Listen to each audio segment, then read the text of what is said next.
جیسا کہ تمام حضرات یہ جانتے ہیں کہ یہ کرونا وائرس ایک اللہ تعالیٰ کی طرف سے عذاب ہے پوری دنیا میں۔ یہ وبا انتہائی خطرناک ہے۔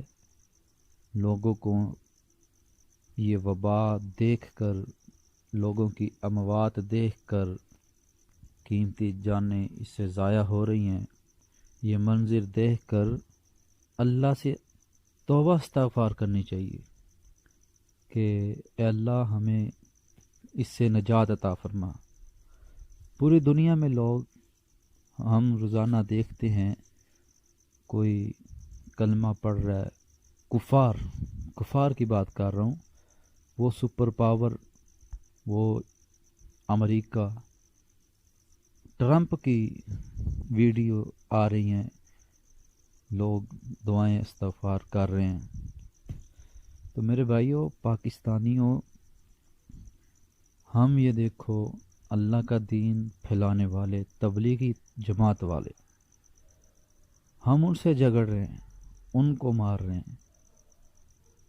حکومتی ادارے، یہ کیا ہو رہا ہے؟ ہمیں چاہیے کہ ہم اللہ والوں کا دفاع کریں، ان کے پاس جائیں، ان سے دعائیں کرائیں، لیکن یہ اللہ والوں کے ساتھ ہی ظلم ہو رہا ہے۔ اللہ تعالیٰ نے دنیا پر عذاب مسلط کیا، ہم پاکستانیوں نے اللہ سے جنگ چھیڑ لی۔ العلماء ورثۃ الانبیاء، علماء انبیاء کے وارث ہوتے ہیں۔ خدا کی قسم، آپ علماء کی بے قدری کریں گے، علماء کو ذلیل کریں گے، تو یہ آپ کی اللہ کے ساتھ جنگ ہوگی۔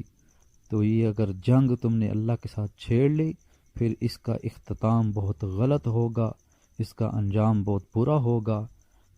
تو میری یہ اپیل ہے، درخواست ہے حکومت کی طرف، حکومت کو، کہ فی الفور علماء کا دفاع کیا جائے، علماء کی عزت برقرار کی جائے، علماء کا احترام کیا جائے، مساجد و مدارس کو آباد کرنے کا سوچیں، یہ نہیں کہ انہیں برباد کر دیں۔ یہ اللہ کے ساتھ جنگ ہے۔ اللہ نے پہلے ہی پوری دنیا کو ایک بہت بڑے عذاب میں مبتلا کر رکھا ہے۔ تم اللہ کو راضی کرو، یہ نہیں کہ اللہ کو ناراض کرو۔ اللہ والوں سے اگر جھگڑو گے، ان کے ساتھ برے پیش آؤ گے، پھر ہمارا اللہ وارث ہے، انشاءاللہ ہمارا رب پھر بدلہ لینے والا ہے۔